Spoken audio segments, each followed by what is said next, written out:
Hello प्यारे बच्चों। बेटा, अब हम ट्वेल्थ क्लास का जो सिलेबस है वो नए सिरे से शुरुआत कर रहे हैं। डेली आपको वीडियो मिलेगी इसके रिगार्डिंग। तो हमारा जो टॉपिक है वो इलेक्ट्रोस्टैटिक्स। तो मेरा जो विचार है वो नोटबुक में करवाने का इसलिए है ताकि बच्चों को अच्छे समझ में आए। इलेक्ट्रोस्टैटिक इलेक्ट्रोस्टैटिक क्या होता है? स्टडी होती है इलेक्ट्रिसिटी की, और किसके अंदर? रेस्ट के अंदर। उसे हम बोलेंगे इलेक्ट्रोस्टैटिक। ठीक है। इलेक्ट्रोस्टैटिक क्या होगा? Study of electricity at rest, उसे हम बोलेंगे इलेक्ट्रोस्टैटिक। तो इसकी डेफिनेशन में लिखवा देता हूँ। इलेक्ट्रोस्टैटिक क्या होती है? इलेक्ट्रो मतलब स्टडी, इलेक्ट्रॉन या फिर करंट बोल सकते हो, इलेक्ट्रॉन। और स्टैटिक मतलब रेस्ट। तो यहाँ पे हम लिख सकते हैं study of electricity at rest is called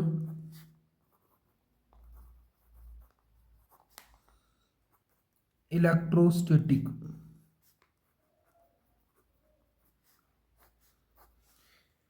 electricity की स्टडी करना, अगर वो किसमें? रेस्ट में, तो उसे हम बोलेंगे इलेक्ट्रोस्टैटिक। तो इसके अंदर जो हमारा पहला कंसेप्ट होता है वो होता है बेटा चार्ज। कि चार्ज क्या होते हैं? तो चार्ज के बारे में बेसिकली आपने 9th क्लास में पढ़ा होगा, या फिर 10th में भी था चार्ज का। तो चार्ज क्या होता है? चार्ज होते हैं flow of electron, flow of electron. Charge क्या होते हैं? Flow of electron. तो यहाँ से जो चार्ज होते हैं, type of charge, types of charge. तो बेसिकली जो चार्ज होते हैं वो दो प्रकार के होते हैं, पॉजिटिव और नेगेटिव। तो जैसे हम कोई सर्किट डायग्राम से, जैसे मैं ये दिखाता हूँ आपको। ये ट्रांसफॉर्मर है। ये ट्रांसफॉर्मर आपके इलेक्ट्रिक सर्किट में यूज होता है। जैसे आप जो बिजली नहीं आती आपके घर में, जैसे हम टंकी बोलते हैं। ये जो आपको दिखाई दे रहे हैं, देखो इधर से, जैसे हम यहाँ से इनपुट देते हैं तो इधर हमें आउटपुट मिलेगी। ठीक है, इधर से इनपुट देना, इधर आउटपुट मिलेगी। और ये करंट को बढ़ाने और कम करने का काम करते हैं। इसके अलावा एक मैं दूसरा ट्रांसफार्मर दिखाता हूँ। ये देखो, इसका ये वाली कोयल मिस हो चुकी है, टूट चुकी है। वायरिंग वगैरह आपको दिखाई दे रही है। और ये जैसे हम बोल देते हैं भाई ये हमारा पॉजिटिव वाला है यानी प्रोटॉन है, और ये क्या है? नेगेटिव है यानी न्यूट्रॉन है, या न्यूट्रल इलेक्ट्रॉन है। ठीक है। तो टाइप ऑफ चार्ज, तो चार्ज दो प्रकार के होंगे, टू टाइप्स। चार्ज दो प्रकार के होते हैं। कौन कौन से टाइप होते हैं? एक होता है पॉजिटिव चार्ज और दूसरा होता है नेगेटिव चार्ज। दो प्रकार के चार्ज होते हैं, पॉजिटिव और नेगेटिव। पॉजिटिव, अगर अगर कभी भी आप पॉजिटिव को पॉजिटिव के पास लेके जाते हो, या फिर नेगेटिव को नेगेटिव के पास लेके जाते हो, तो सेम पोल होगा। तो सेम पोल क्या करेंगे? रिपेल करेंगे। Same pole repel each other. Same pole क्या करेंगे? एक दूसरे को दूर भगाएंगे। इसके अलावा कभी आपको मान लीजिए ऐसा हो कि ये हमारा नेगेटिव पोल है और इसके पास क्या है? पॉजिटिव पोल है। या फिर ये पॉजिटिव पोल है, इसके पास क्या है? नेगेटिव पोल है। इस प्रकार की कंडीशन आपको मिलती है। तो उसमें हम यहाँ पे क्या लिखेंगे? डिफरेंट पोल या फिर अनलाइक पोल रिपेल ईच अदर। अनलाइक पोल रिपेल ईच अदर। जो अनलाइक होते हैं, यानी एक तो होता है सेम और एक होता है डिफरेंट। तो डिफरेंट पोल होंगे वो एक दूसरे को क्या करेंगे? रिपेल करेंगे। क्लियर है बात आपको? ठीक है। तो चार्ज की प्रॉपर्टी क्या है? दो प्रकार के चार्ज होंगे, पॉजिटिव और नेगेटिव। ठीक है। चलो, उसके बाद हमारा टॉपिक होता है quantisation of charge. Quantization of charge, ये 12th की फर्स्ट यूनिट है बेटा। तो जो नए बच्चे हैं वो डीपली तैयारी करें। हम यहाँ पे बेसिक से लेके चलेंगे और नोटबुक के अंदर ही हमारी सारी वीडियो होगी, क्योंकि बोर्ड पे समझने में थोड़ी प्रॉब्लम होती है बच्चों को, क्योंकि ऑफलाइन क्लास में चल जाता है, ऑनलाइन में नोटबुक से अच्छा समझ में आता है। क्वांटाइजेशन मतलब क्या होता है, फॉर्मूला बता देता हूँ मैं, Q is equal to N, ये है क्वांटाइजेशन ऑफ चार्ज का फॉर्मूला। इसकी डेफिनेशन लिखवा देते हैं।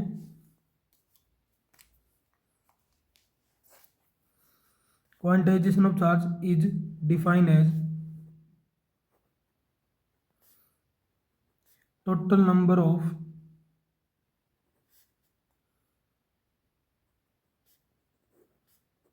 Integer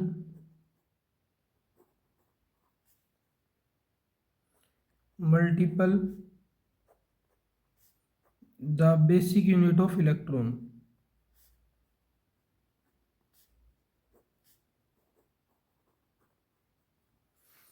It is defined as the total number of integer multiple the basic unit of electron. उसे हम बोलेंगे क्वांटाइजेशन ऑफ चार्ज। यहाँ पे जो आपको E दिखाई दे रहा है, E क्या होता है, यहाँ पे इलेक्ट्रॉन होता है, Q क्या होता है यहाँ पे चार्ज, और N होता है बेटा इंटीजर। ठीक है, यहाँ पे N के बारे में कुछ बात याद रखनी है आप। N की वैल्यू आपको 1 2 3 अप टू इन्फिनेटिव, ये प्लस में भी हो सकती है या फिर ये माइनस में भी हो सकती है। पर इसके अलावा आपको जो नहीं मिलेगा, कभी भी N की वैल्यू आपको नहीं मिलेगी रूट के अंदर या किसी फ्रैक्शन के अंदर नहीं मिलेगी, ये चीज़ याद रखनी है। अगर होता है तो क्वांटाइजेशन ऑफ चार्ज फॉलो नहीं होता। उसके बाद हमारा होता है एडिशन ऑफ चार्ज। अगला जो टॉपिक है वो हमारा है addition of charge. Addition of charge क्या होता है बेटा, एडिशन में क्या करते हैं हम, चार्ज को ऐड करते हैं। जैसे मैं यहाँ पे रिप्रेजेंट कर देता हूँ फॉर्मूले के द्वारा, Q is equal to Q1 plus Q2 plus Q3 up to Qn, यानी सम ऑफ चार्ज। जैसे कि मैं यहाँ पे एक डायग्राम के द्वारा रिप्रेजेंट कर देता हूँ। जैसे यहाँ से एक चार्ज आ रहा है, इसमें Q1 आ रहा है, इधर से Q2 आ रहा है, ठीक है, इधर से Q3 आ रहा है और इधर जा रहा है Q6। तो यहाँ पे जो आने वाले जो चार्ज है वो क्या है, हमारे जो चार्ज अंदर आता है एंट्रिंग, उसको हम Q1 plus Q2 plus Q3, और बाहर जाने वाला माइनस में होता है, तो Q6 minus Q6 equal to 0। इसको आप नॉर्मल ऐसे भी मिल सकता है, अभी आपको देखो ये तो मैंने यूनिट के हिसाब से दिया है, ठीक है। बाकी जो क्वेश्चंस एग्जाम में मिलेगा वो ऐसे मिलेगा, 1 कूलम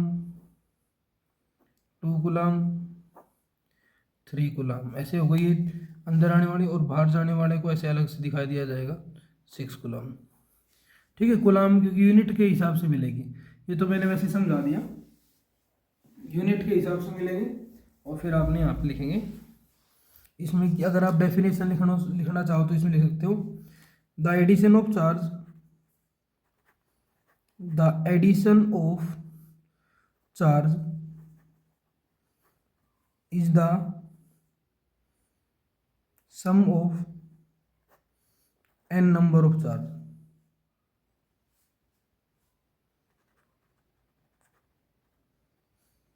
जितने भी चार्ज है सभी को सम करना होता है इसके अंदर। बाकी बेसिक प्रॉपर्टी आपको पता है, अंदर आएंगे तो पॉजिटिव, बाहर जाएंगे तो नेगेटिव। अब अगला टॉपिक देखते हैं हम। अगला टॉपिक बेसिकली कूलम्ब्स लॉ है, जो इस यूनिट का सबसे इंपॉर्टेंट टॉपिक होगा, कूलम्ब्स लॉ। तो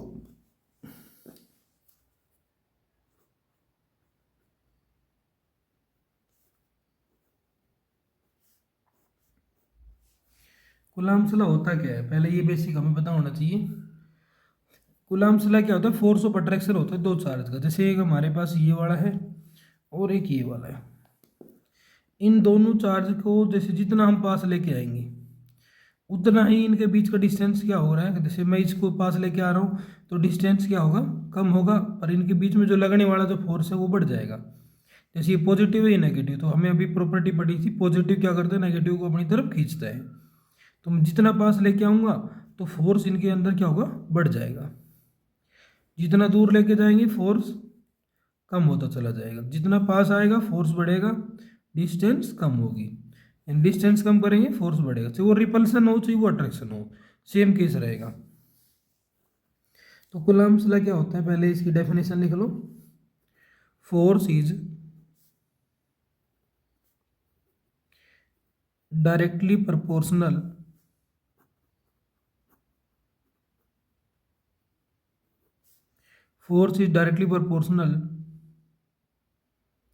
to the product of force is directly proportional to the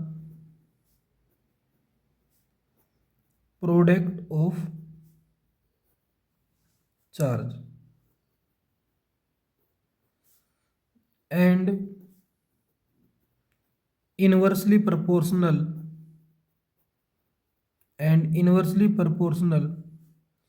to the square of